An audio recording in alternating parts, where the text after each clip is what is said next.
Hey, thanks for choosing to listen to this podcast. I know there are many places you could be, and I'm honored that you are choosing to be here. So, this is going to be our second journal share episode. Last month, I opened up my journal to share with you, and these episodes are designed to show you the power of interactive journaling and also walk you through my coaching approach. And as you listen, there are going to be things you can apply right in your life um, today. So, as I mentioned in the first episode, it was on January 23rd. It starts with journal share in the title. And I had shared that I started training guides this last year to work inside of our new offering, Reimagine, which is an interactive journal and life dashboard that I've used with my clients for years. But we're now offering this as a standalone where you can journal with a journal coach trained by me on the other side of your journal, not AI, a real human, and someone really committed and trained to help you get out of your own way and challenge your own thinking. And as we did that training, I was reminded of the honor that it is to peek inside of another's journal and life and how we find ourselves in the stories of others. We so often think we're alone in our thoughts or feel like our thoughts are crazy. And I can tell you that after reading hundreds and hundreds of journals over the last decade, I can tell you that we're far more similar and alike than we are different. And we struggle with the same thinking challenges despite our circumstances. My hope is that these episodes offer you a new insight and inspire you to either maybe begin a writing practice as a tool and vehicle for navigating your life, or maybe it has you explore your own journals deeper if you are already a journaler. Or maybe it's going to call you to take the next step with us, where we combine the power of coaching with a journal. So, in this short episode today, I want to share a snippet from an anonymous journal and one that represents so many that I've read over the years. Here's the short entry. Everything feels like too much right now. Work deadlines are piling up. My family needs more of my attention. And I can't shake this feeling that I'm dropping important balls. I want to make progress, but I feel paralyzed by all the competing things. How do others make it look so easy? I just don't have the capacity to do anything else. End of journal. These feelings and symptoms capture the essence of how many people feel when they start coaching with me. They feel stressed, they feel overwhelmed, they're running on empty, they're spread thin, and it's beginning to impact some really important things in their life, which just isn't okay. When you feel overwhelmed, I want you to start to think about what's your go to. Do you pull away? Do you work harder? Do you grab a glass of wine?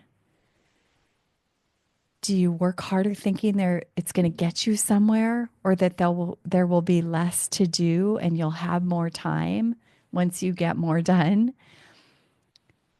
Or is it lashing out in ways because you're spread so thin and then you later have regret? I get it. Life can feel full and it's easy to feel powerless, especially if your mind and your thoughts are running you instead of the other way around.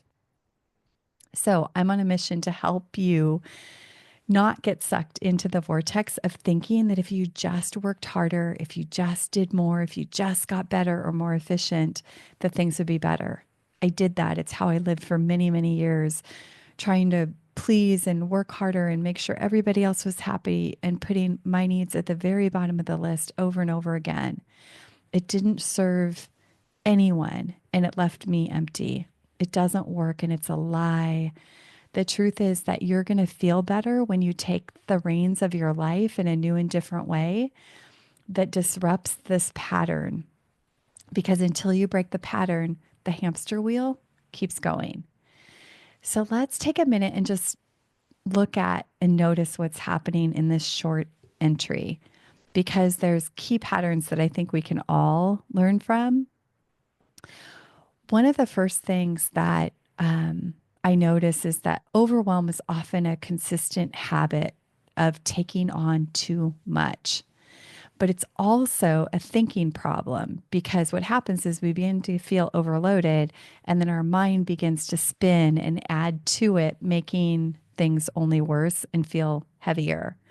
The other thing that happens is we often collapse things. So we start to feel overwhelmed, and then all the things we have on our plate collapse: family, work, community, church, all these commitments we have.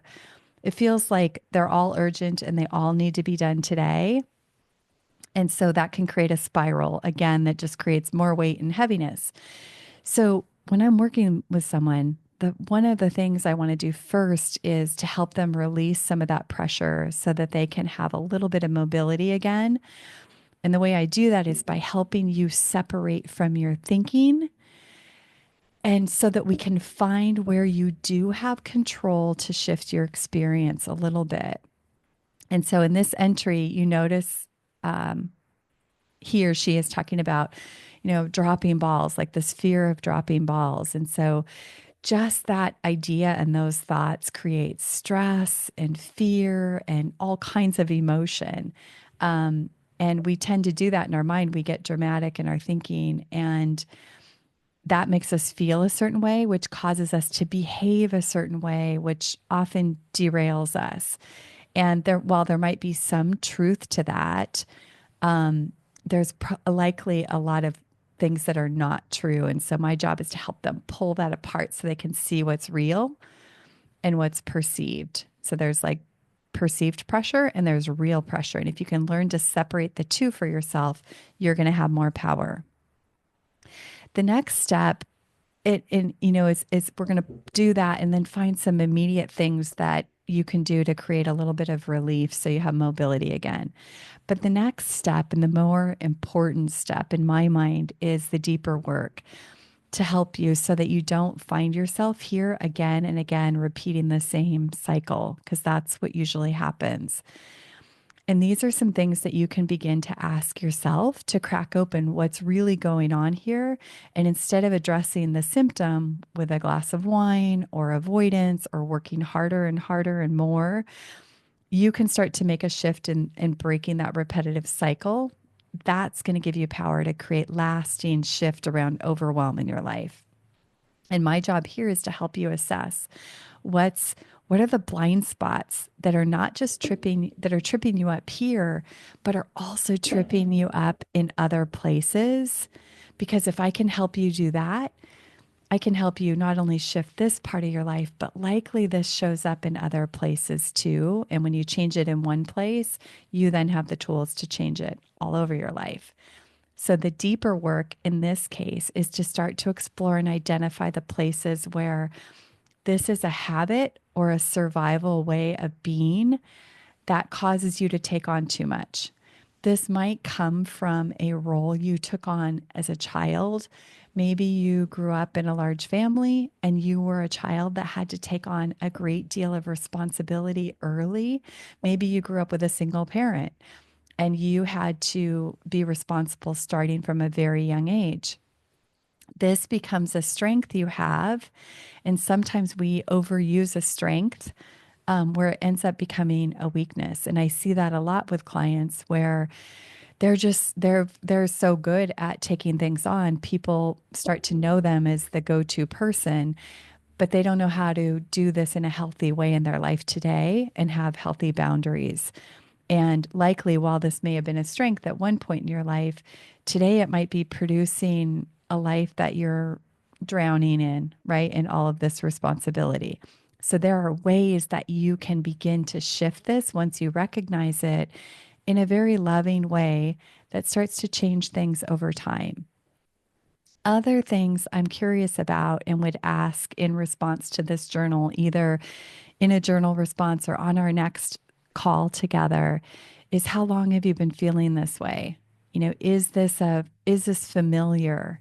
Is this showing up again and again and again? Like we talked about, we'd also explore what is making progress. They wrote about like just this desire to make progress.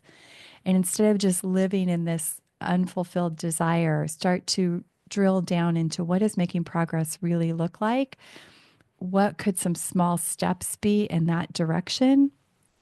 And start to get them out of this spin or this rut, because the moment we can do that, things start to open up. So you can see it's a process of not only helping you to alleviate some immediate pressure and overwhelm, but also to address the pattern so that you don't find yourself here again and again and again. So, as we close, I want to remind you of a simple prescription for overwhelm that I've talked about it again and again. Release pressure and apply love. Because if you can release some pressure and relax a little bit, you're going to have greater clarity, more options, more mobility. We have a tendency to be so incredibly hard on ourselves and place enormous amount of pressure. So when you find yourself in this spot, remember that you have the ability to step back, apply love, remove pressure so you can move more freely. And there's a quote that I have shared with you before that says, "We all carry a load, the heavy's in our head." So, meaning that the sense of urgency and pressure is often self fabricated and unnecessary. This is just a glimpse of how interactive journaling can help you move from overwhelm to insight and forward intentional momentum. In our coaching experiences, you get very personalized feedback from a live human, no AI here, on your journal entries, plus access to our life dashboard where you have that ongoing. If you're ready to experience a greater level of support and clarity in your own journey, or you want to break through this overwhelm pattern that shows up again and again in your life, but you feel like you need support to do that, go to our website, check out our programs, carlareeves.com. And remember, your thoughts are powerful.